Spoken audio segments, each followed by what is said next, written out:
हमारा परमेश्वर कौन सा है? जीवित परमेश्वर है। उस खुदा को मानते हैं जो जीवित है, हालेलुया, और सर्वदा सर्वदा जीवित है, हालेलुया।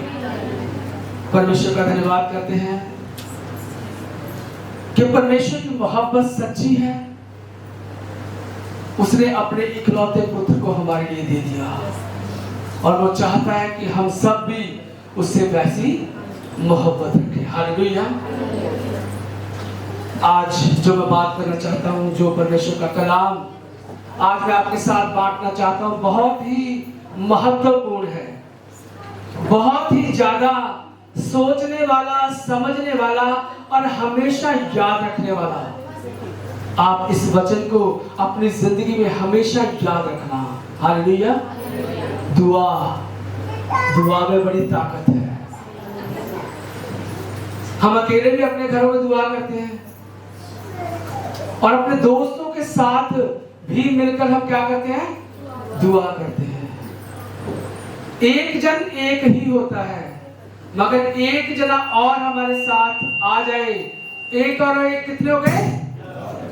एक और एक 11 हो जाते हैं, हालेलुया।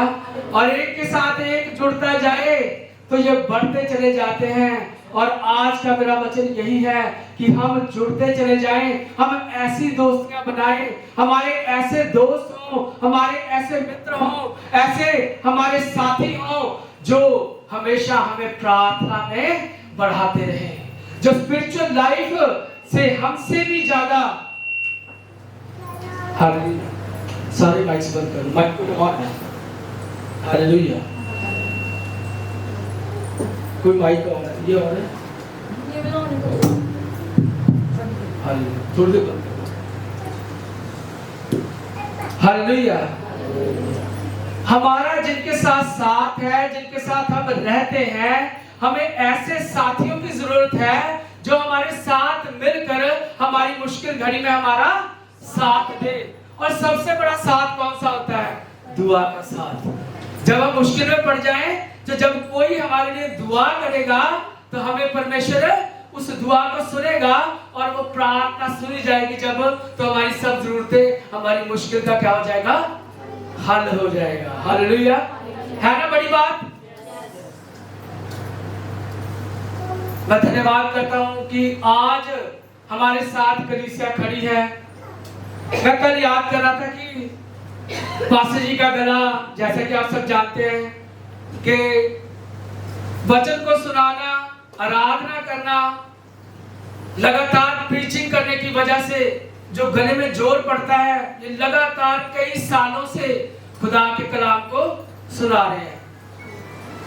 और खुदा का कलाम सुनाने की वजह से जो गले में जोर पड़ा, उसके साथ गले के अंदर क्या हो गया? नड्यूल्स बन गए और वो दर्द करते थे। कुछ भी खाते थे तो आजकल ये फील कर रहे थे कि मुझे क्या हो रहा है? दर्द हो रहा है। तो इन्होंने 32 हॉस्पिटल में दिखाया, डॉक्टर्स ने देखा तो उन्होंने कहा कि एंडोस्कोपी करनी पड़ेगी। गले में वो कैमरा डाल देते हैं और उसके साथ अंदर चेक किया जाता है कि क्या गड़बड़ है, क्या हो गया है, किस वजह से जो दर्द हो रही है। जब इनकी एंडोस्कोपी की गई तो उसमें आया कि गले के अंदर जो वोकल कॉर्ड है, वोकल कॉर्ड के साथ अंदर अंदर क्या हो गया? नड्यूल्स बन गए, छोटे छोटे छोटे दाने की तरह होते हैं, वो बन गए हैं। और वो मास जो है वो बढ़ रहा है थोड़ा थोड़ा, और जैसे जैसे हम बोलते हैं उनके अंदर दबाव पड़ता है, तो और दबाव पड़ने की वजह से वो और ज्यादा बढ़ रहे हैं, या हम कह रहे हैं उसमें थोड़ी स्वेलिंग आ रही होगी या साइज में थोड़े बड़े हो रहे होंगे। तो उन्होंने कहा कि ये आपके जो नड्यूल्स है वो बढ़ रहे हैं। कि अक्सर ये जो नड्यूल्स बढ़ जाते हैं, ये बड़े बड़े जो जैसे प्रोफेसर्स होते हैं वो लेक्चर्स देते हैं तो उनको हो जाता है। तो कहते हैं आप लेक्चरर हैं, आप क्या, कौन है आप, है ना, कि आपका आप कोई, उन्होंने कहा कि मैं परमेश्वर की आराधना करती हूँ, है ना। तो उन्होंने कहा कि अच्छा आप सिंगर हैं, आप गीत गाते हैं, है ना। तो उन्होंने ऐसे कहा। तो अब उन्होंने कहा कि आप कम से कम 1 हफ्ता आपने कोई बात नहीं करनी है। मैं इसलिए बात बता रहा हूँ कि हमें घबराने की जरूरत नहीं है। ये डॉक्टर ने बोला है तो हमें मानना पड़ेगा। हमें घबराने की जरूरत नहीं है। जब इतनी कलीसिया हमारे साथ है जो हमारे साथी हमारे साथ हैं। सारी कलीसिया पास्टर जी के लिए ऑनलाइन ऑफलाइन लगातार दुआ कर रही है। हम जानते हैं कि रिड्यूस कुछ भी नहीं है, हालेलुया। ये रिड्यूस कुछ भी नहीं है, ये आराम से वो ठीक हो जाएंगे। और जैसा डॉक्टर ने कहा है तो हमें उनकी बात भी माननी है, हालेलुया। तो परमेश्वर का धन्यवाद करते हैं कि हमारे साथ ऐसे साथी होने चाहिए, हमारे साथ जीवन में ऐसे लोग हमारे पास होने चाहिए जो हमारे साथ मिलकर दुआ कर सके। जब हम मुश्किल में पड़े तो हम उनको कह सके कि मेरे लिए क्या करो, दुआ करो, हालेलुया। मैं देखता हूँ आजकल सोशल मीडिया का समय है, बड़े लोग खुश होते हैं कि मेरे पास बड़े दोस्त हैं। फेसबुक पे किसी के 100 है, किसी के 1000 है, किसी के 4000 है, 5000 है ना, बड़े दोस्त हैं। मगर उन दोस्तों में से दोस्त हम कहते हैं, दोस्त कौन है ना, जो मुश्किल घड़ी में क्या दे, साथ। फ्रेंड्स, हम दोस्त हैं। सच्चा दोस्त कौन है? यीशु मसीह, हालेलुया। सच्चा दोस्त खुदावंद यीशु मसीह है। सच्चा दोस्त हमारा परमेश्वर है जिसने खुदावंद यीशु मसीह को हमारे लिए भेज दिया, हालेलुया। बहुत सारे दोस्तों को बनाकर हम बड़े खुश होते हैं। किसी के 4000, 5000, 10000 दोस्त हैं, मगर दुआ की जरूरत पड़ेगी तो कोई उनमें से है 10,000 में से जो आपके लिए खड़ा हो जाएगा कि भाई मैं आपके लिए दुआ करूंगा। मेरी बहन, आप उनमें से आज फेसबुक पे देखना, हमारे भी बड़े फ्रेंड्स हैं फेसबुक पे। बहुत देर पहले फेसबुक चलाया था तो बड़े दोस्त बनाए, मगर आज मैं देखता हूं कि क्या उन दोस्तों में ऐसे दोस्त हैं हमारे पास। हम बड़े खुश होते हैं कि मेरा दोस्त है, इतने सारे मेरे लोग दोस्त बन गए हैं, मगर मुश्किल घड़ी में कौन साथ देगा, हालेलुया। हम एक बार कह दें कि पास्टर जी के लिए कल से आपने दुआ करनी है, फास्ट रख के दुआ करनी, कलीसिया दुआ करेगी, मुझे यकीन है, हालेलुया। हम कह दें कि 3 दिन के लिए पास्टर जी के फास्ट रखना है, पास्टर जी के लिए कलीसिया 3 दिन के लिए फास्ट रखेगी, मुझे पूरा विश्वास है। हमारे पास ऐसे साथी होने चाहिए, ऐसे दोस्त होने चाहिए, ऐसे मित्र होने चाहिए जो हमारे लिए दुआ कर सके। और ऐसे दोस्त हमारे पास होने चाहिए जिनका स्पिरिचुअल लेवल हमसे ज्यादा हो, हालेलुया। जो अगर किसी दोस्त का, अगर हम, मेरा दोस्त है कोई, मेरी वाइफ है, वाइफ भी मेरी क्या है, एक दोस्त है, मेरी साथी है, हालेलुया। अगर ये स्पिरिचुअली ग्रोथ करेंगे तो जब मुश्किल घड़ी आएगी तो किसके पास जाऊंगा, ये प्रॉब्लम होगी, है ना। अपनी वाइफ को बताऊंगा सबसे पहले, है ना। तो अपनी वाइफ को, अपने हस्बैंड को स्पिरिचुअली ग्रो करने में आप उनकी मदद कीजिए, आप उनकी सहायता कीजिए। अपने दोस्तों की जो आपके साथ रहते हैं, जो आपके सचमुच जो आपके साथी हैं, जिनको आप कहते हैं कि ये मेरा दोस्त है, उसको परमेश्वर में लेकर आइए, स्पिरिचुअल ग्रोथ उनकी बढ़ाइए, उनको हेल्प कीजिए, उनको बताइए। तूने बाइबल पढ़ी आज? पूछा आपने कभी अपने दोस्त से पूछा किसी ने? आज तूने सुबह बाइबल पढ़ी, शाम को बाइबल पढ़ी, रात को बाइबल पढ़ी है? तूने प्रार्थना करी है? दोस्त तो दोस्त का क्या होना चाहिए, मददगार होना चाहिए। ऐसे दोस्त हो जो मुश्किल घड़ी में हमारे साथ खड़ सके और हम विश्वास के साथ कह सके कि मैं मुश्किल में हूं, मेरे दोस्त मेरे लिए क्या करे, दुआ कर।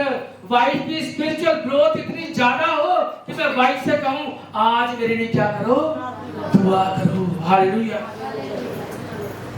जब एक मिलकर कितने हो जाएंगे, 11 हो जाएंगे। वचन कहता है कि जब एक मन होकर दुआ की जाती है तो प्रार्थना कबूल है, हालेलुया। मैं कहता हूं पत्नी से बढ़कर, पति से बढ़कर कोई एक मन नहीं हो सकता, हालेलुया। अपनी पत्नी की मदद कीजिए, अपने हस्बैंड की मदद कीजिए दुआ करने के लिए, ताकि मुश्किल घड़ी में हम एक दूसरे के क्या बन सके, साथी बन सके, हम एक दूसरे की मदद कर सके। फेसबुक वाले कोई भी हमारे साथ आने वाला नहीं है। हम सेल्फियां लेते हैं एक दूसरे के, मेरे फ्रेंड है, आओ फोटो खिंचवाए, है ना, फोटो खिंचवाए। तस्वीर खिंचाने से कुछ नहीं होगा। तस्वीर वाले दोस्त कोई फायदा नहीं है। दोस्त वो है जो तस्वीर में है, वो नहीं जो तकलीफ में आपके साथ है। हालेलुया। जो तस्वीर में है वो आपका दोस्त पक्का दोस्त नहीं है। कौन सा दोस्त पक्का है? जो तकलीफ में आपके साथ है। ऐसा दोस्त नहीं चाहिए कि मैं तकलीफ में हूं वो फोन स्विच ऑफ कर ले। पहले पता चल जाता ना लोगों को, ओह इससे तो प्रॉब्लम में पड़ गया है ना, अब ये पैसे मांगेगा, अब ये हेल्प मांगेगा, हॉस्पिटल में आओ मेरे साथ, ये हेल्प मांगेगा, फलाने साहब मैं फंस गया हूं, मैं वहां पुलिस चौकी में आना पड़ेगा, तो अपना फोन स्विच ऑफ। मैं बीमार पड़ गया हूं, मेरे लिए दुआ करो। दोस्त ऐसे होते हैं, वो स्विच ऑफ कि भाई रात को मुझे फोन ना करे, उसको स्विच ऑफ कर देते हैं। ऐसे दोस्त भी हमारे पास होते हैं। हमने ऐसे दोस्त बनाने हैं, हमने ऐसी दोस्तियां बनानी है, अपने दोस्तों की हमने हेल्प करनी है, हमने उनको स्पिरिचुअल ग्रोथ होने में उनकी मदद करनी है, उनकी सहायता करनी है, ताकि वो स्पिरिचुअली ग्रोथ करें। जब वो स्पिरिचुअली ग्रोथ करेंगे आपके साथी, तो कल को जब हम मुश्किल में पड़ेंगे तो हम उनको पुकार सकते हैं। हालेलुया। मेरे भाई मेरी बहन मेरे लिए क्या करे? दुआ कर। हालेलुया। तो जब वो स्पिरिचुअली बड़े हुए होंगे तभी आपके लिए दुआ करेंगे, नहीं तो फोन है स्विच ऑफ। हमारे फोन में कितनी लंबी लिस्ट होती है कॉन्टैक्ट नंबर, आप देखना, कभी हम नोट नहीं करते। 1000 2000 3000 4000 कॉन्टैक्ट नंबर्स होते हैं हमारे अंदर, हमारे फोन के अंदर होते हैं ना। जो मिल गया सबका नाम नंबर फीड करते हैं हम, है ना। मगर कुछ ऐसे कॉन्टैक्ट नंबर होने चाहिए हमारे पास। क्या ऐसे है मेरे पास कोई ऐसे नंबर है कि जब मैं मुश्किल में पड़ूं तो मैं उनको कॉल कर सकूं कि भाई इस वक्त मैं मुश्किल में हूं, मेरी मदद कीजिए, मेरी सहायता कीजिए। ऐसे दोस्त होने चाहिए जो आपके लिए बैठकर क्या करें? दुआ करें। हम वचन पढ़ेंगे 1 कुरिन्थियों उसका 9वां अध्याय।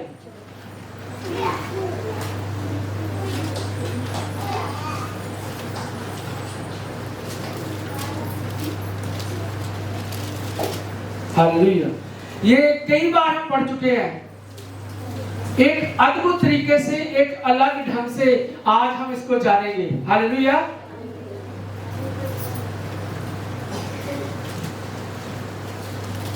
कोई जरा पढ़ दीजिए 9वां अध्याय उसकी 24 आयत, 24 से 27 तक हम पढ़ेंगे। क्या तुम नहीं जानते कि दौड़ में तो दौड़ते सभी ही हैं, परंतु इनाम एक ही ले जाता है। हालेलुया। रुक के पढ़ना। दौड़ में तो दौड़ते सभी हैं। आज हर एक की दौड़ लगी है।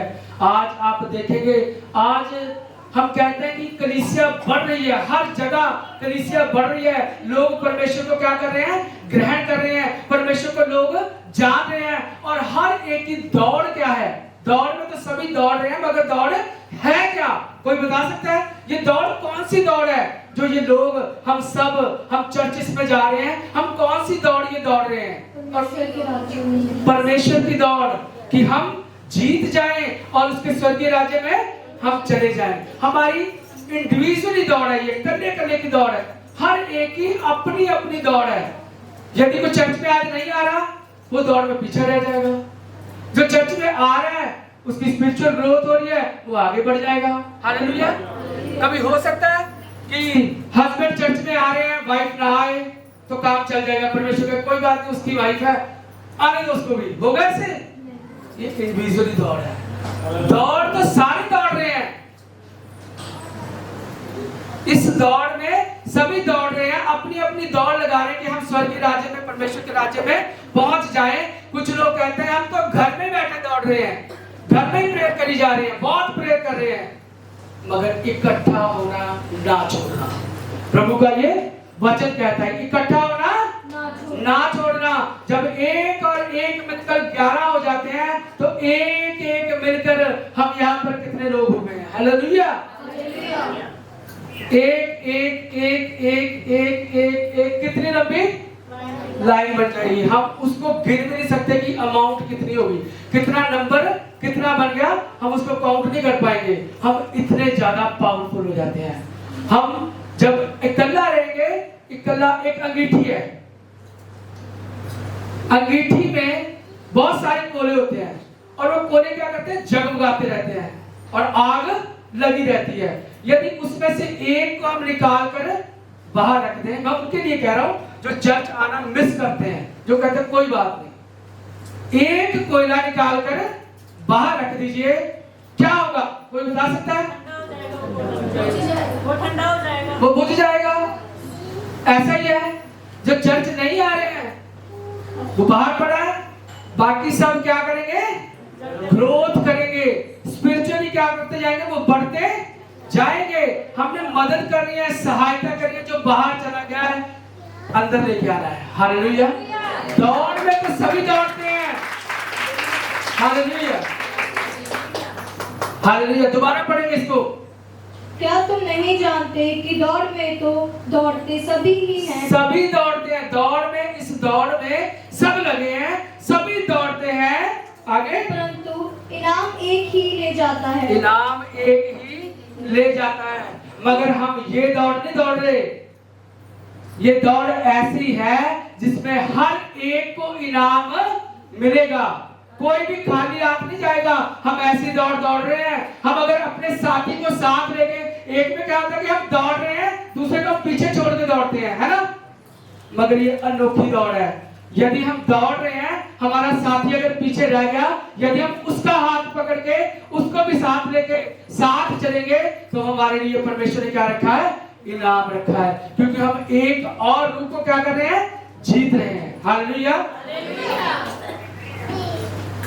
ये दौड़ ऐसी नहीं है कि इनाम एक ही ले जाएगा। हम स्पिरिचुअली दौड़ दौड़ रहे हैं। ये ऐसी दौड़ है कि जब हम, जो पीछे रह गया हमारा साथी, जो चर्च नहीं आता, आपकी रिस्पॉन्सिबिलिटी बनती है कि भाई तुम चर्च क्यों नहीं आ रहे? उसकी क्या प्रॉब्लम है?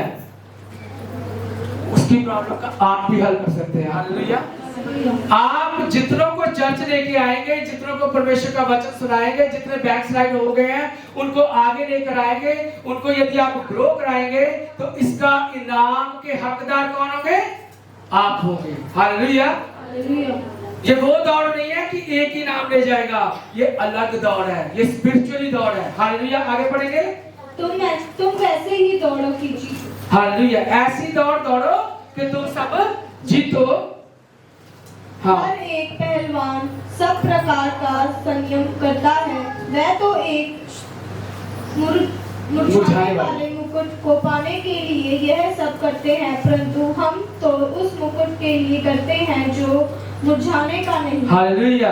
कहता है एक पहलवान जब वो पहलवानी के लिए जाता है या दौड़ के लिए जाता है, तो बड़ी मेहनत करता है, बड़े तरह के संयम रखता है।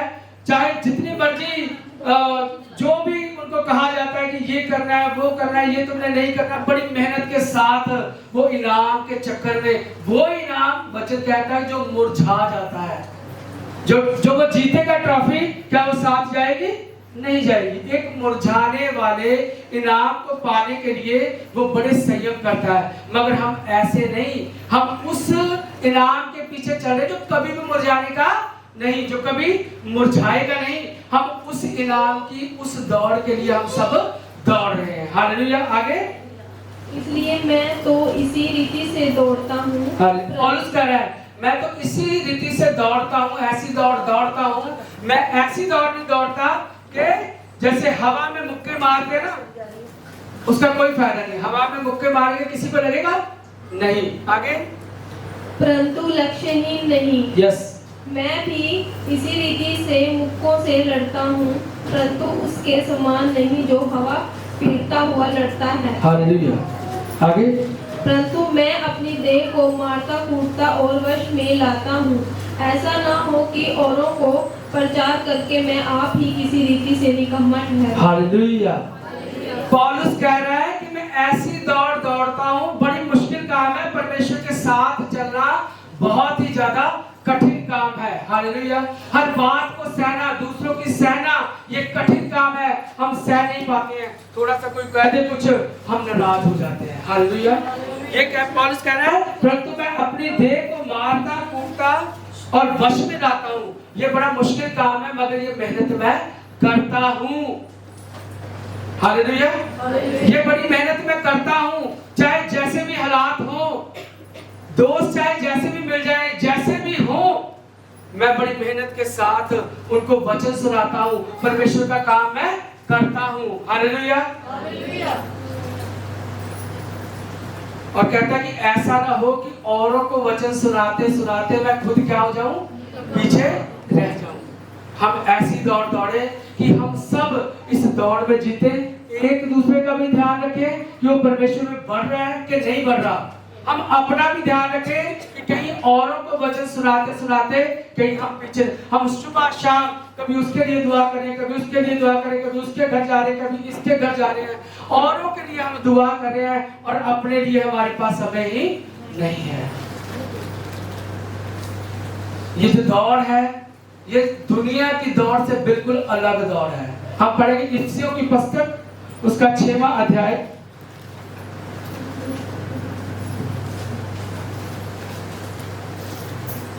और उसकी 12 आयत।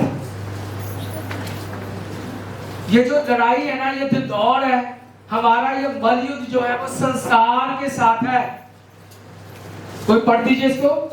क्योंकि हमारा ये मलयुद्ध लहू और मांस का नहीं। यस, ये शारीरिक मलयुद्ध नहीं है। ये लड़ाई जो हम लड़ रहे हैं, जो हम एक दूसरे को लेकर चले और हम सब परमेश्वर में बढ़ जाएं, ये एक जंग है। ये जंग एक मांस और लहू की नहीं है, ये संसारिक जंग नहीं है। आगे, क्योंकि हमारा यह मूल युद्ध लहू और मांस से नहीं परंतु प्रधानों से और अधिकारियों से और इस संसार के अंधकार के हाकिमों से, इस संसार के अंधकार के हाकिमों से हमारा ये मलयुद्ध है। हालेलुया।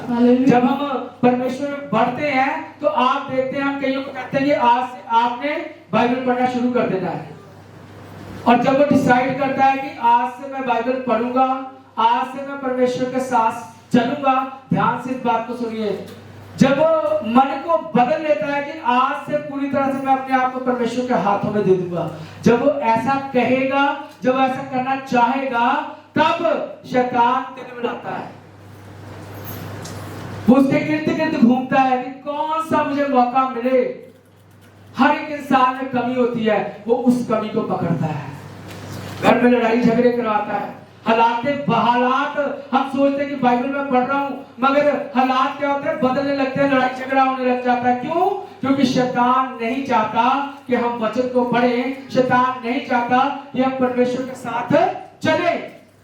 वो हमारे हालातों को बदलने लग जाता है। हमारे दोस्त किसी वजह से हमारे साथ लड़ने लग जाते हैं, हमारे हस्बैंड वाइफ की आपस में लड़ाई होने लग जाती है, ताकि हमारा ध्यान वचन की ओर ना जाए, हमारा ध्यान प्रेयर की ओर ना जाए, हमारा ध्यान परमेश्वर की ओर ना जाए, हम आपस में लड़ने लग जाएं और ये बाइबल हमसे क्या हो जाएगी, छूट जाएगी। हम कहेंगे मैंने नहीं पढ़नी, जब से बाइबल पढ़ने लगा हूं तब से पक्के ही पढ़ी जा रहे हैं। होता है ना, जब हम शुरुआत करते हैं ना तो शैतान कहता है कि ये बंदा तो किसका था, मेरा था। ये लड़ाई संसार के अंधकार के हाकिमों से हमारी लड़ाई है। हमने सचेत हो जाना है कि अब मैं परमेश्वर के साथ चल रहा हूं और ये जो इस वक्त मेरे हालात हो रहे हैं, हमने इस हालात से बाहर निकलना है। मैं और बाइबल पढ़ूंगा, मैं और प्रार्थना करूंगा आज से, बल्कि मैं फास्टिंग प्रेयर स्टार्ट करूंगा ताकि परमेश्वर में क्या करूं, बढ़ूं। हालेलुया। हम पढ़ेंगे नीति वचन उसका 24 का 6।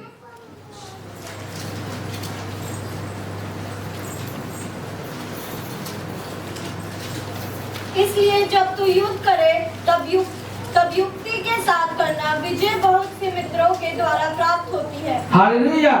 एक बहुत ही बढ़िया ये वचन है। कहता जब तू युद्ध करे, इसलिए जब तू युद्ध करे, ये जो युद्ध हमारा चल रहा है मांस और लहू का युद्ध नहीं है, ये संसारिक युद्ध नहीं है, ये आत्मिक युद्ध है। तो क्या कहता वचन, इसलिए जब तू युद्ध करे तब तू युक्ति के साथ युद्ध करना। युक्ति मतलब योजना बनाकर, सोच समझकर इस युद्ध में शामिल होना। घबराने की जरूरत नहीं है। माइक में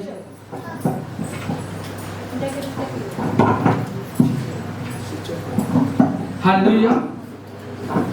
क्या कहता है, जब तू युद्ध के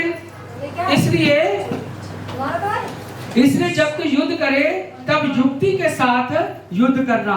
जब हम इस सांसारिक लड़ाई लड़ें, जब हम आत्मिक लड़ाई लड़ें, तो जब आत्मिक लड़ाई को लड़ना है तो हमें बड़े सोच समझकर आपने ये ध्यान रखना है कि अब इस आत्मिक लड़ाई में मैं शामिल हो चुका हूँ, इस लड़ाई को मैंने कैसे जीतना है। आप अपने दोस्तों के साथ, जो आपके साथ वफादारी से चल सके, जो आत्मिक तौर से हमसे ऊपर हैं, आप उनसे बात कीजिए, उनकी सलाह लीजिए, उनके साथ बैठिए। आप कहिए, बहन तू, हम जानते हैं कौन प्रार्थना करता है, कौन प्रार्थना में आगे, उसको कहिए कि मैं आज से तेरे साथ मिलकर 1 घंटा, 2 घंटा, 3 घंटा हम दोनों बहनें मिलकर क्या करेंगी?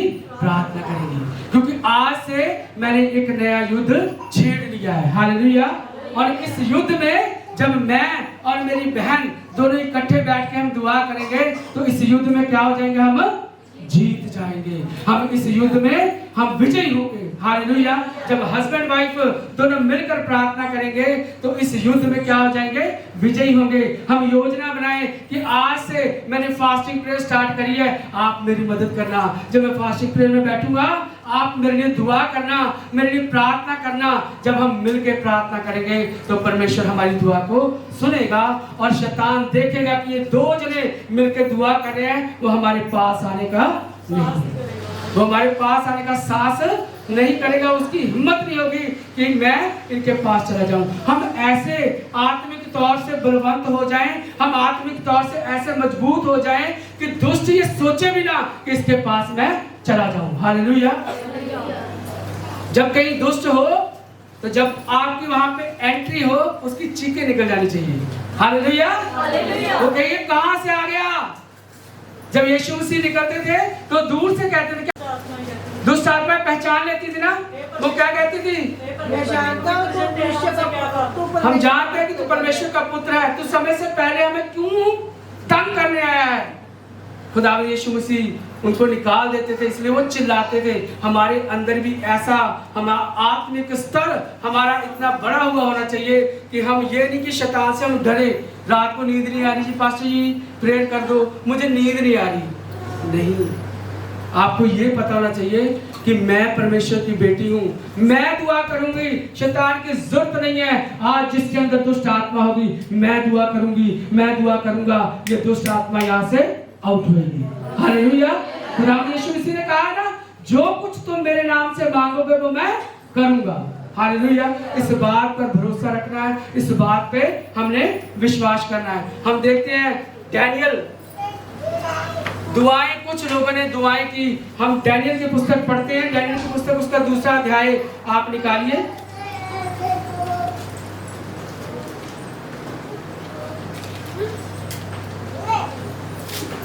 डैनियल की पुस्तक उसका 2रा अध्याय। आप जानते हैं कि जब नबूकदनेस्सर राजा ने, जब वो जीत कर लोगों को गुलाम बना के लेकर आया, उनमें शद्रक, मेशक और अबदनगो को भी उन्होंने क्या किया? गुलाम बनाकर लेकर आए। और आप जानते हैं कि शद्रक, मेशक और अबदनगो किस तरह वो परमेश्वर के साथ वफादारी और ईमानदारी के साथ वो चलते थे।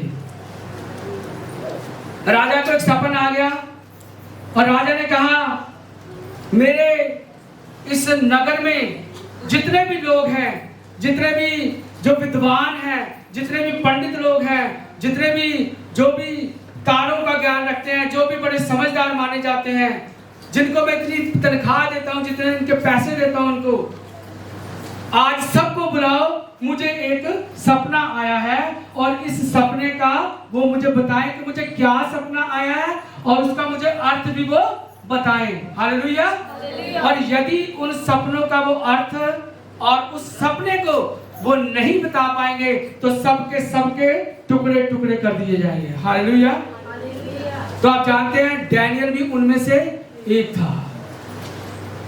जब ये बात डैनियल के पास पहुंची, उसने क्या किया? हम पढ़ेंगे 24 डैनियल की पुस्तक उसका 2 उसकी 17 आयत।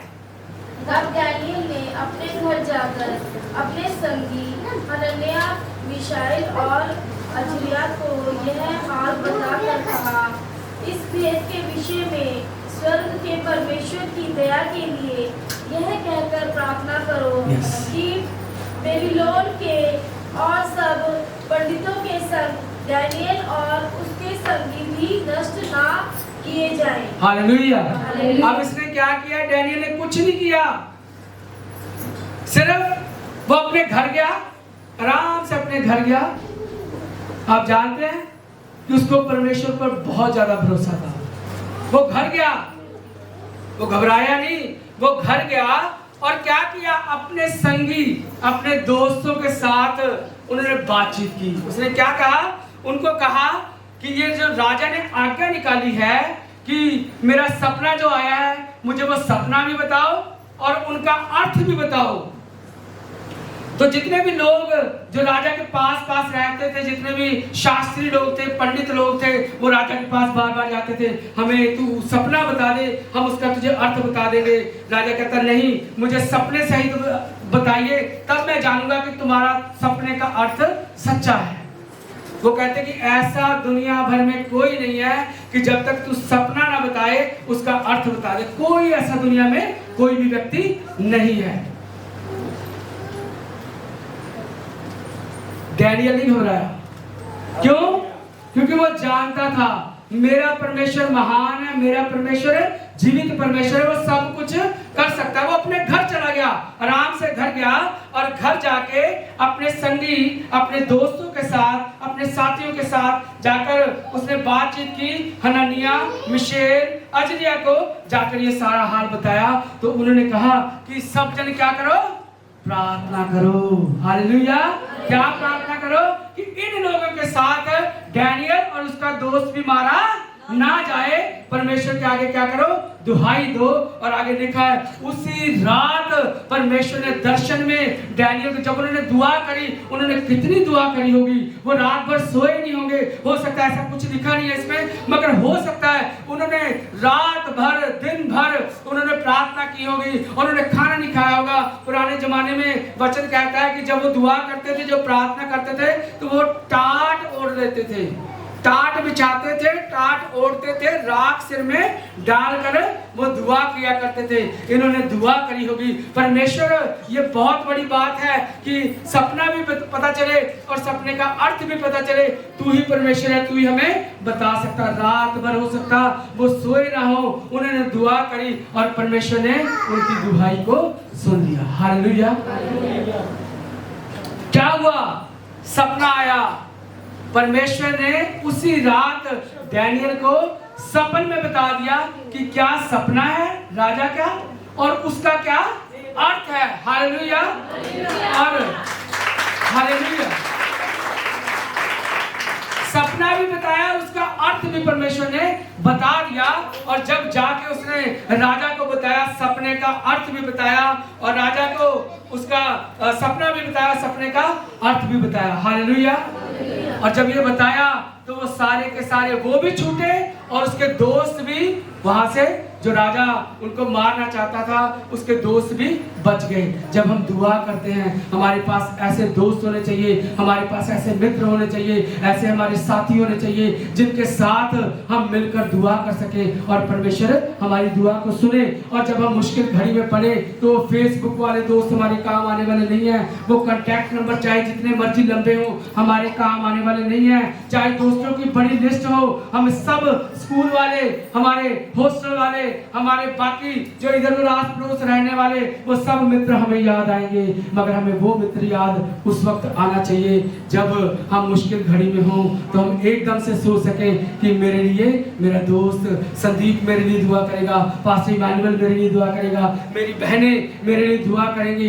एकदम से हमारे मन में ऐसे नाम आने चाहिए, ऐसे लोग, ऐसे मित्र हमारे पास होने चाहिए। हालेलुया।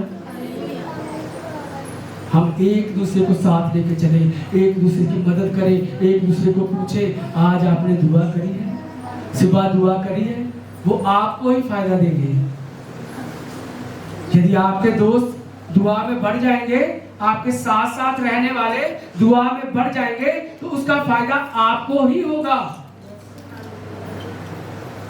जब मुश्किल घड़ी आएगी तो फट से हमें कहने की भी जरूरत नहीं पड़ेगी। हमारे सारे जितने भी दोस्त हैं, जितने हमारी कलीसिया है, वो हमारे लिए दुआ करेगी। हालेलुया।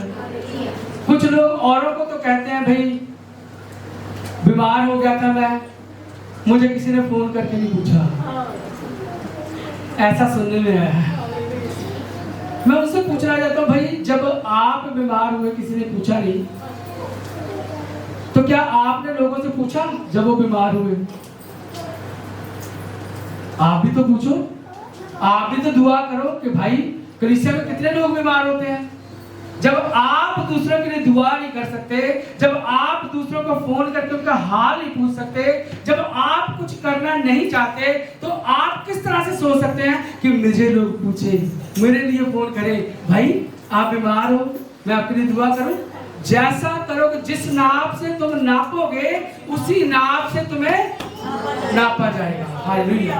जिस तौल से तुम दूसरों के लिए तोलोगे, उसी तौल से परमेश्वर तुम्हारे लिए भी तोलेगा। हालेलुया। ऐसा तोलो कि जब परमेश्वर तुम्हें तोले तो तुम कम ना पाए जाओ। हालेलुया। ऐसा तोलो, औरों के लिए तोलो, आप तोलते जाओ, दुआएं करते जाओ, एक दूसरे के लिए प्रार्थना करते जाओ, सब लोग प्रार्थना में बढ़ते जाएं और हम बढ़ते जाएं और ऐसा माहौल आ जाए कि हमारी जिंदगी से कभी परेशानी आए ही ना। हालेलुया। परमेश्वर का धन्यवाद करते कि हमारे पास ब्रेड ऑफ लाइफ की ऑनलाइन ऑफलाइन कलीसिया और लगातार दुआ करती है। प्रेयर वॉरियर्स है हमारे पास। प्रेयर वॉरियर्स लगातार आप सबका नाम ले के दुआएं करते हैं और परमेश्वर उन दुआओं को सुनता भी है। आप धन्यवाद कीजिए उन प्रेयर वॉरियर्स का।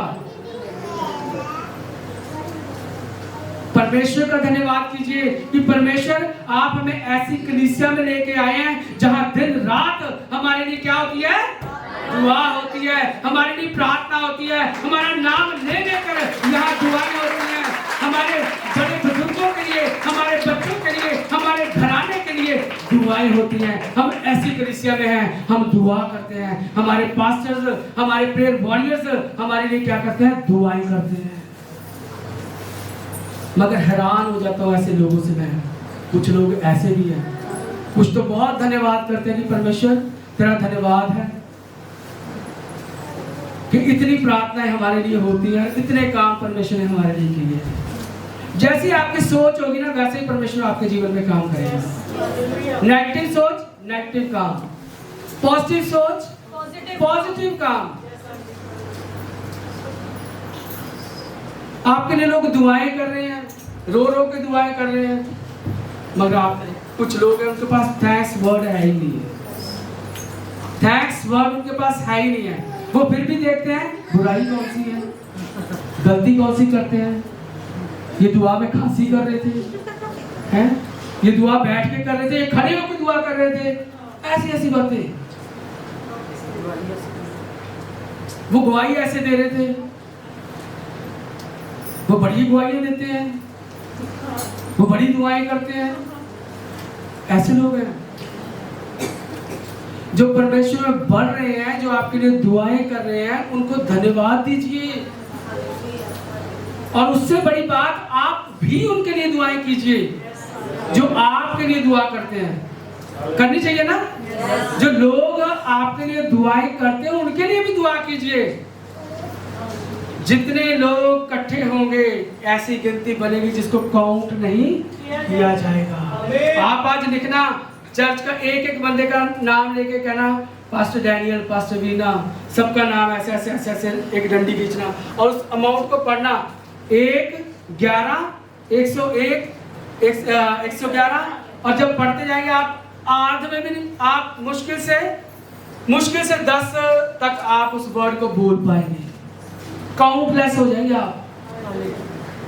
दुआ में इतनी पावर है, आप काउंटलेस हो जाएंगे। एक दूसरे के लिए हम दुआएं करते रहिए। ब्रेड ऑफ लाइफ का मेन एम है, हमारा सबसे पहला काम यही है कि हम एक दूसरे के लिए क्या करते रहे? दुआएं करते रहे। हम एक दूसरे की हेल्प करें, दुआ कर करके एक दूसरे की मदद करें। हमारे अंदर ऐसा एक दूसरे के प्यार हो कि कोई मुश्किल में है उसके लिए घर बैठ के हम क्या करें, दुआ करें।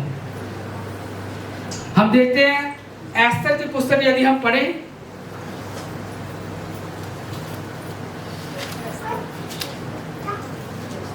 भजन संहिता से पहले अयूब, अयूब से पहले एस्तर की पुस्तक है। एस्तर की पुस्तक उसका 4था अध्याय,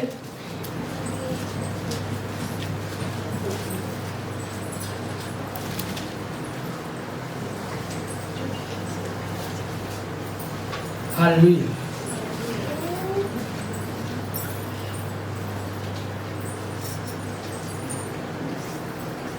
हालेलुया।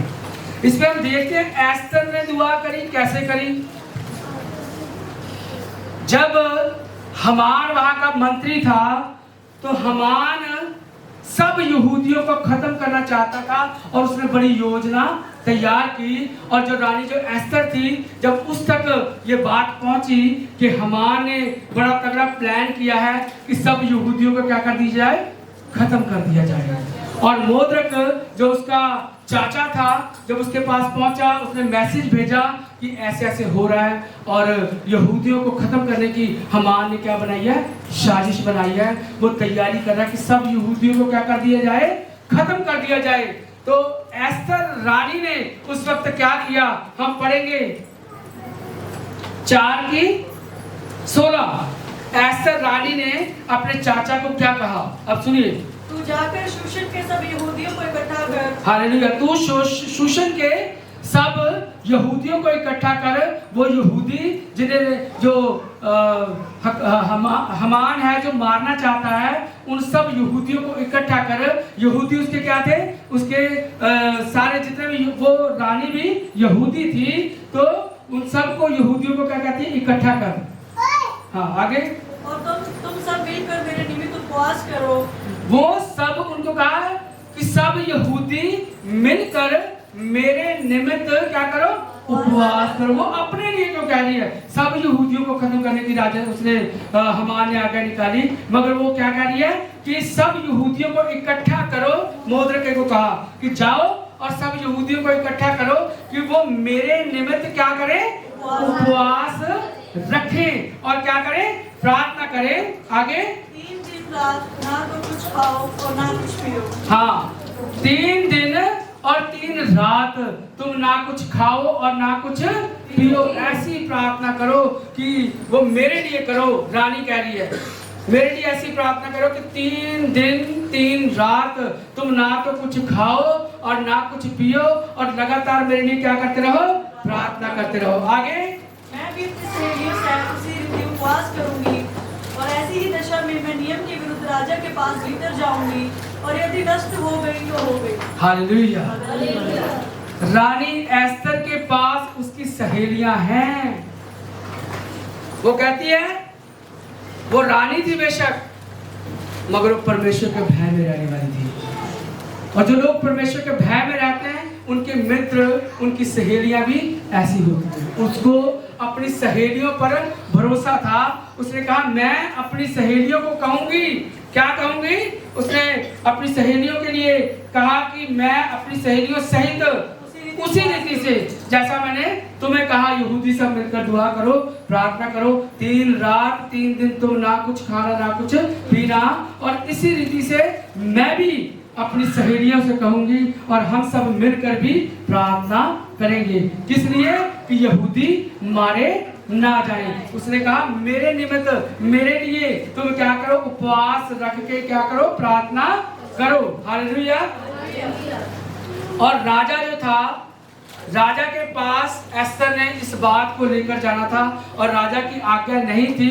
बिना राजा की आज्ञा से यदि राजा के पास कोई पहुंचता था बिना परमिशन के, तो उसको मार दिया जाता था। इसीलिए वो कह रही है कि यदि मैं जब ऐसे इसी अवस्था में, यानी कि भूखी प्यासी और उपवास में ही मैं क्या करूंगी, राजा के पास जाऊंगी और यदि नष्ट हो गई तो हो गई। और वो राजा के पास गई और सबने मिलकर दुआ करी। राजा ने जब सारी कहानी का राजा को पता चला, तो वही हमान हालात बदल जाते हैं ना। परमेश्वर हालातों को क्या कर देता है, बदल देता है। आप इस कहानी को, छोटा सी, ज्यादा लंबी कहानी नहीं है, ये चैप्टर को आप पढ़ सकते हैं, सिर्फ 10 चैप्टर है इसके रानी एस्तर के, कि किस तरह उसने अपने लोगों को बचा लिया। जो यहूदियों को, वो सब यहूदियों को खत्म कर सकते थे, मगर उसने उपवास रखा।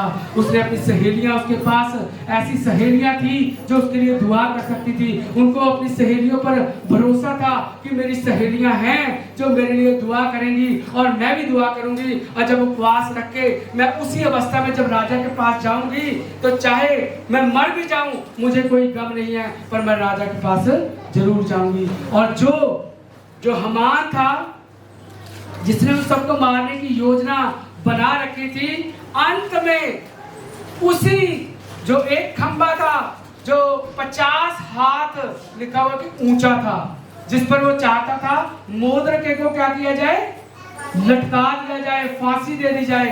अंत में हामान को, जो यहूदियों को मारना चाहता था, उसी 50 हाथ लंबे उस खंबे पर फांसी पर लटका दिया था। हालेलुया। परमेश्वर प्रार्थना को सुनने वाला परमेश्वर है। राजा को मन बदलने वाला कौन है? परमेश्वर है। मगर हमें दुआ करनी आनी चाहिए, हमारे पास ऐसे मित्र होने चाहिए, हमारे पास ऐसे साथी होने चाहिए, हमारे पास ऐसे स्पिरिचुअल लोग होने चाहिए कि जिनको हम कह सके मेरे लिए क्या करो, दुआ करो। हमारे इर्द गिर्द हमारे दोस्त, हमारे साथी, हमारे भाई बहन, हमारे हस्बैंड, हमारी वाइफ क्या करने वाली होनी चाहिए? दुआ करने वाली होनी चाहिए। यदि नहीं करते, आप उनको कहिए कि प्रार्थना कीजिए। आप किसी भी तरीके से, आप प्यार से सब कुछ हो सकता है, मुझे ये पता है। आप धक्के से किसी को कहेंगे आज आपने पढ़ाई नहीं पढ़ा, चपटे पढ़ो, पढ़वा। कई बार करते हैं, हस्बैंड करते हैं, कई बार वाइफ करती है। मैं आज खाना नहीं मिलेगा जब तक पढ़ोगे नहीं, होता है ना। वो मैंने नहीं पढ़ा, घर से किसी जगह प्यार से करोगे ना, सब काम हो जाएगा। घर के काम भी हो जाते हैं। बहनों से कहना चाह रहा हूँ, भाइयों से भी कहना चाह रहा हूँ, पत्नी से प्यार से बात करोगे ना, अच्छे प्यार से। वाह क्या चाय बनाई है, मजा आ गया, एक कप और बना के लाओ, चेक कर लेना। अरे क्या चाय बनाई, होड़ मेरे को भेज रही है, बढ़ गई, बन गई, पीड़ियाँ पियो, ले ढोल दो, है ना। हस्बैंड वाइफ ना, हस्बैंड प्यार ना, जो मर्जी कह लो मनेगा, मेरी गारंटी है। लड़ाई झगड़ा खत्म हो जाएगा प्यार ना। प्यार से जो कहोगे वो करेगा, वो बर्तन भी धो देगा, वो कपड़े भी प्रेस कर देगा, है ना। प्यार से मैं थोड़ा सा ये काम करूँगा, आप थोड़ा सा कर दोगे, प्यार से वो कर देगा। अगर आप कहोगे मैं इतनी बिजी हूँ, तुम्हें पता नहीं चल रहा, ये बर्तन नहीं धो सकते, उसने क्या करना पता, जो धोए उसमें मिट्टी डाल देगा, चल करती रहे। होता है ना। प्यार हर मुश्किल का हल है, और बाइबल प्यार ही सिखाती है, सिर्फ प्यार ही प्यार। आज हम यहाँ पर एकत्रित हैं तो प्यार की वजह से। परमेश्वर ने जगत से ऐसा प्रेम किया कि उसने अपना इकलौता पुत्र दे दिया, ताकि जो कोई इस पर विश्वास करे हलाक ना हो, परंतु अनंत जीवन पाए। प्यार हर मुश्किल का हल है। जो हस्बैंड वाइफ आपस में प्यार से रहते हैं, वो घर बड़े खुशहाल होते हैं। धौंस मत जमाना, ना हस्बैंड पर ना वाइफ पर। धौंस मेरी भी चलती है। बुझाओ ताली।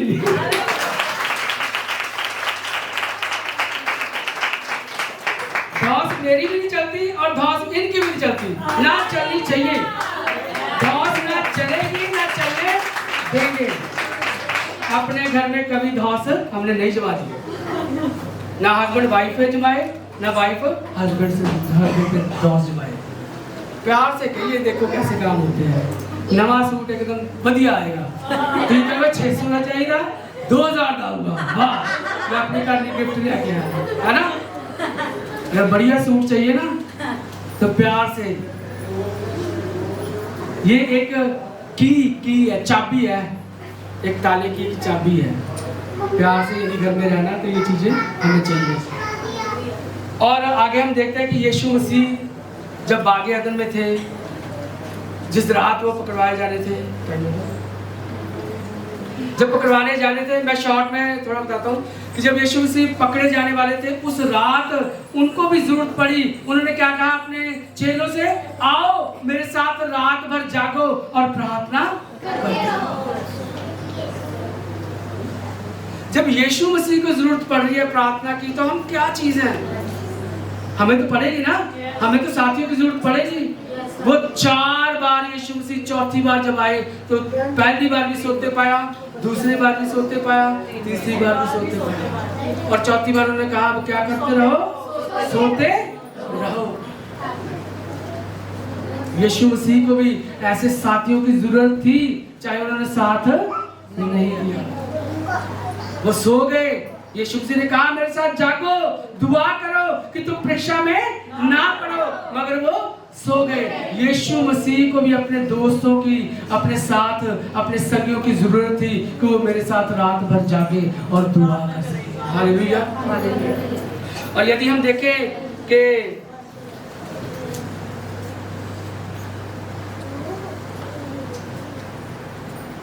राहु व्याम का नाम सुना कभी? राहु व्याम, हालेलुया। राजा दाऊद के बेटे का क्या नाम था? सबसे पहला राजा कौन था? शाऊल। शाऊल के बाद राजा कौन बना? इस बात को याद रखना, पहला तो राजा कौन था? शाऊल था, दूसरा दाऊद बना, और दाऊद का पुत्र कौन था? दाऊद का। ठीक बोला किसी ने?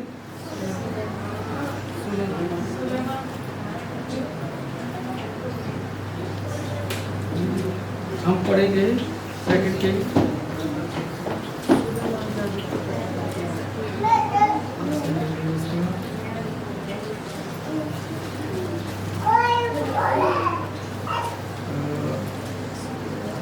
पहला राजा, उसका 12वां अध्याय, रहूबयाम सुलेमान का बेटा था। दाऊद का बेटा कौन था? सुलेमान था, और सुलेमान का बेटा कौन था? रहूबयाम। आप जानते हैं कि दाऊद एक ऐसा राजा हुआ जो जिंदगी में कभी भी हारा नहीं, हर जंग वो जीत जाता था। उसने इच्छा जताई कि मैं परमेश्वर का भवन बनाऊंगा, मगर परमेश्वर ने आज्ञा किसको दी? उसके बेटे सुलेमान को। इतनी दौलत, इतनी धन संपत्ति, मैं कहता हूं आज तक इस दुनिया में दाऊद की तरह का धनवान राजा कोई भी नहीं हुआ। सारी दुनिया से धन राजा दाऊद तक पहुंचा, और उसका बेटा सुलेमान जिसने खुदा का भवन बनाया था। और सुलेमान का बेटा कौन था? रहूबयाम। सुलेमान के जैसी बुद्धि, जैसी सुलेमान के पास थी, परमेश्वर ने कहा कि तेरे जैसा बुद्धिमान ना कोई है और ना कोई होगा, उसका बेटा था रहूबयाम। ये ध्यान से सुनने वाली बात है। जब रहूबयाम सुलेमान के मरने के बाद जब वो राजा बना, तो उसने एक बड़ा फैसला लेना था, क्योंकि सुलेमान के मरने के बाद लोग, जो उसकी प्रजा थी, उसके पास इकट्ठा होकर आई, और उन्होंने उससे एक, मैं कहूँगा रिक्वेस्ट की, कह सकते हैं।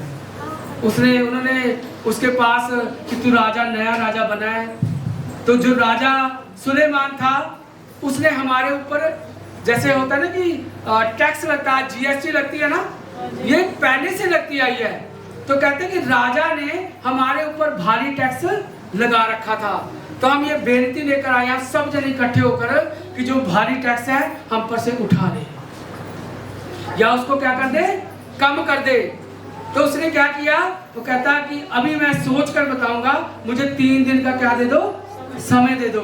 और 3 दिन का जब समय मांगा, उसके बाद उसने सबसे पहले उस राज्य के जो उसके पापा के वो बुजुर्ग था, उसके पास रहने वाले उसके मित्रों से, बुजुर्गों से सलाह ली कि ऐसे ऐसे लोग मेरे पास आए थे, तो उन्होंने ये रिक्वेस्ट दी है, तो मैं क्या करूं।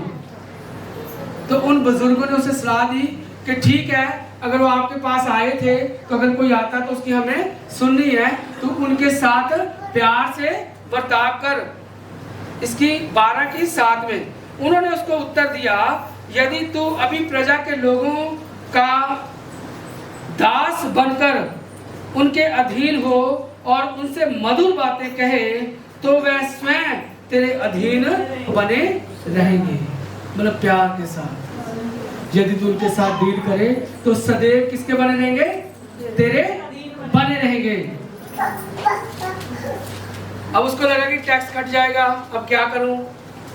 होता है ना कि ये घाटा पड़ रहा है, तो उसने क्या किया, उसने कहा ठीक है, उसने अपने दोस्तों को बुलाया, उनको जाने दिया जाओ।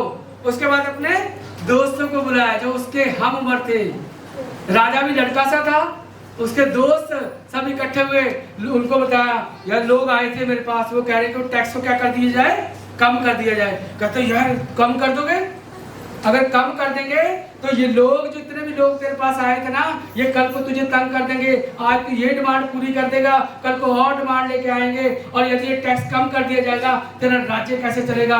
तू छोड़ इनकी बातों को, मत सुन, बल्कि इनको कह कि मेरा पिता तो तुमसे बहुत कम टैक्स लेता था। उन्होंने क्या कहा अपने दोस्तों से, मेरे पिता ने तुम पर जो भारी जुआ रखा था उसे मैं और भी भारी करूंगा। मेरा पिता तो तुम्हें कोड़ों से ताड़ना देता था, परंतु मैं तुम्हें बिच्छुओं से ताड़ना दूंगा। हालेलुया। ये कह के उनको भेज दिया। इतना बड़ा राज्य, मगर जब लोगों ने देखा कि ये राजा, उनको इतना, ऐसे दोस्त आपके पास होने चाहिए। हालेलुया। ऐसे दोस्त होने चाहिए। यदि हम पतरस को देखें कि जब वो जेल खाने में था तो सब लोग कलीसिया क्या कर रही थी उनके लिए मिलकर दौड़ लगा के लिखा प्रार्थना कर रहे थे। क्या हुआ? जंजीरें टूट गई, जो जंजीरें थी वो टूट गई और द्वार खुल गया और वो क्या हो गए? आजाद हो गए। हालेलुया। जब आपके साथी ऐसे होंगे, जब आप संकट में, जब बेड़ियां पड़ी होंगी, जब मुश्किल हालात होंगे, आपके पास ऐसे दोस्त होने चाहिए, आपके साथी ऐसे होने चाहिए, आपके पड़ोसी ऐसे होने चाहिए, आपके बहन भाई, उनको उन्नत कीजिए, उनको ग्रो करने में आप उनकी हेल्प कीजिए कि मुश्किल घड़ी में वो आपके साथ हों, वो दुआ करें। पौलुस और सिलास को देखिए, जब वो बंदी गृह में डाले गए तो क्या हुआ? वो दोनों ही थे। वो बंदी गृह में क्या कर रहे थे? तीसरा कोई नहीं, सब जितने भी उस बंदी गृह में लोग थे, जो कैदी थे, वो सिर्फ सुन ही रहे थे। और वो क्या कर रहे थे? वो गीत गा रहे थे और परमेश्वर की आराधना कर रहे थे। तो क्या हुआ? एक बड़ा भूचाल आ गया। गिदोन ने जब वो 7 चक्कर लगाए तो लिखा है शहर अपना नींव से हिल गई। हालेलुया। वो नींव से हिला दिया, ऊपर से नहीं, नींव से उखाड़ दिया परमेश्वर ने। जो भारी भरकम नींव थी उसको परमेश्वर ने हिला दिया। आज भी जब दोनों दुआ कर रहे हैं, जेल में मुश्किल हालात में रो रो के दुआ कर रहे होंगे, दोनों जने थे। क्या हुआ? बड़ा भूकंप आया और सब फाटक खुल गए। और क्या हुआ? बहुत बढ़िया। इसमें हम आगे पढ़ेंगे, मैं खोलूं जरा। प्रेरितों के काम उसका 16वां अध्याय।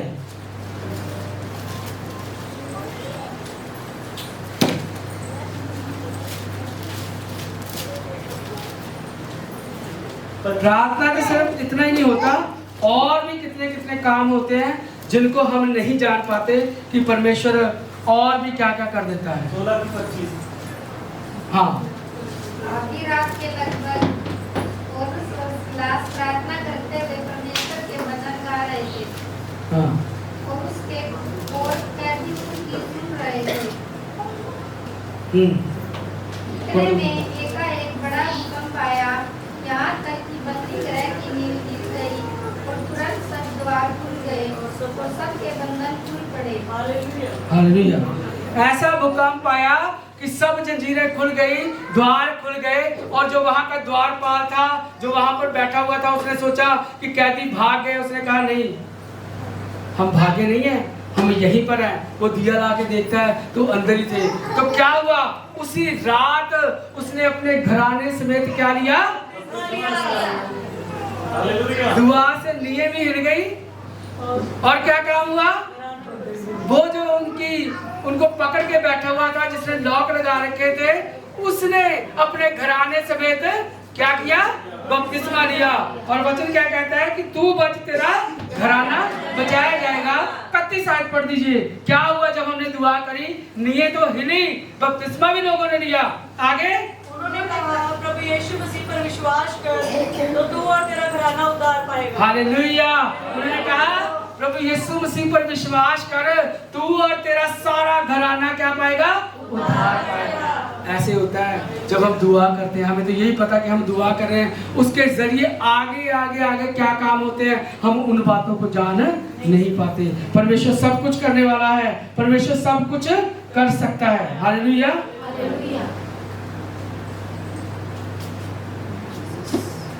अब क्या हुआ, एक काम और हुआ। उन्होंने जब देखा ये दीवारें हिल गई हैं, नींव से हिल गई हैं, तो उसने जाके राजा को बताया कि इन लोगों को आजाद कर दे, ये परमेश्वर के लोग हैं, रात को ऐसे ऐसे हुआ। उसने कहा ठीक है, इनको छोड़ दो। तो जब इनको आके मैसेज दिया कि भाई तुम दोनों जा सकते हो, राजा ने तुम्हें आजाद कर दिया, तो क्या कहा उन्होंने कि सबके सामने तुम्हें डंडे मार के लेकर आए, बैंक मार मार के हम तुम्हें लेकर आए थे, और अब चोरी चोरी छोड़ने जा रहे हो, सबके सामने तुमने मुझे मारा। कौन थे ये लोग, परमेश्वर के लोग थे। अकड़ गए, कहते उसको भेजो मेरे पास। क्या कहता है वो, कहता और आकर उन्हें मनाया। उसने आकर उनको मनाया। उन्होंने क्या कहा, उन्होंने कहा हम तो रोमी हैं, तुमने रोमियों को मारा। वो डर गया कि ये तो रोमी लोग हैं, रोमी लोगों को हमने मारा है। वो आकर क्या हुआ, वो उनके पैरों में गिर गया। और वचन हम पढ़ते हैं 39, और आकर उन्हें मनाया और बाहर जाकर विनती की कि नगर से चले जाएं। वे बंदी गृह से निकाल कर लुदिकिया के यहाँ गए और भाइयों से भेंट करके उन्हें शांति दी। हालेलुया। ऐसा हमारा परमेश्वर है। हमारे पास ऐसे दोस्त होने चाहिए, ऐसे मित्र होने चाहिए जो हमारे लिए हमारी मुश्किल घड़ी में प्रार्थना कर सके।